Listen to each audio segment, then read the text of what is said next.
শাহরু রমাদানাল্লাযী উনজিলা ফীহিল কুরআন।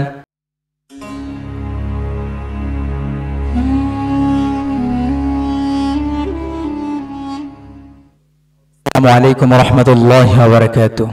ওয়া আলাইকুম আসসালাম ওয়া রাহমাতুল্লাহি ওয়া বারাকাতুহু। তো ভাই মাজারুল ইসলাম কি বিষয় নিয়ে আলোচনা করবেন ইনশাআল্লাহ? জি ইনশাআল্লাহ আমি রমজানের গুরুত্ব নিয়ে একটু আলোচনা করব। মাহে রমাদানের গুরুত্ব নিয়ে আলোচনা করবেন। তো ভাই আপনার সময় নির্ধারিত সময় 3 মিনিট। ইনশাআল্লাহ। 3 মিনিটের ভিতরে আপনার আলোচনা শেষ করবেন ইনশাআল্লাহ। ইনশাআল্লাহ। নাহমাদুহু ওয়া নুসাল্লি আলা রাসূলিল কারীম। আম্মা বা'দ।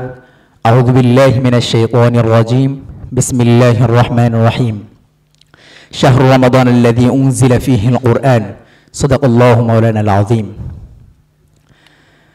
তো আমরা আজকে যে অনুষ্ঠানে আসলাম নিউজনগর কর্তৃক আয়োজিত মাহে রমজান মাসের আলোচনা, আমরা মেন আলোচনায় চলে যাই যে মাহে রমজান মাস যেটা কুরআন নাজিলের মাস। এই আয়াতে আল্লাহ তাআলা এটাই বলেছেন যে শাহরু রমাদানাল্লাযী উনজিলা ফীহিল কুরআন, এই মাসে কুরআন নাজিল হয়েছে, ইহা কুরআন নাজিলের মাস, অনেক বরকতপূর্ণ একটা মাস। এই মাসে সাহাবায়ে কেরামরা সবাই সারা মাসই আমলে মুগ্ধ ছিলেন। তো আমাদের এখন প্রথম কাজ হলো কি, রমজানের প্রস্তুতি নেওয়া। তো রমজানের প্রস্তুতি কিভাবে নিব? রমজানের প্রস্তুতি আমরা কিভাবে নিব? রমজানের প্রস্তুতি নিতে হলে আমাদের কিভাবে গুনাহমুক্ত করতে হবে নিজেকে আগে দেখতে হবে। যদি নিজেকে গুনাহমুক্ত করতে পারি তাহলে আমাদের পরিপূর্ণ রমজানের প্রস্তুতি নেওয়া হয়ে গেল।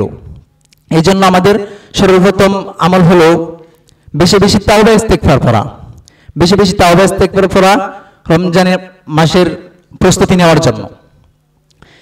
তো তাওবা ইস্তেগফার করে নিজেকে যদি পরিষ্কার করতে পারি তাহলে আমরা রমজানে আল্লাহর যে এটা হলো রহমতের মাস, বরকতের মাস, নাজাতের মাস, আল্লাহ তাআলার যে রহমতগুলো আমরা হাসিল করতে পারবো। এই রমজান মাসে আমরা আমাদের বিশেষ কয়েকটা আমল, যেটা বেশি বেশি করে ইস্তেগফার পড়তে হবে, বেশি বেশি কালেমা পড়তে হবে, বেশি বেশি জিকির করতে হবে, বেশি বেশি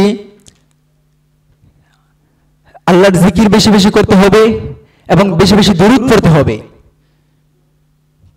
বেশি বেশি আমরা দুরূদ পড়ব নবীজির উপরে, নামাজের দুরূদ যেটা, এই দুরূদ বেশি বেশি পড়ব, তাহলে আল্লাহ তাআলার রহমত বরকত আমাদের উপরে নাজিল হবে। তো এই রমজান মাসে আমরা রোজা রাখবো। রোজা কি কি কাজ আমরা ছাড়লে রোজাটা আমাদের পরিপূর্ণ হবে?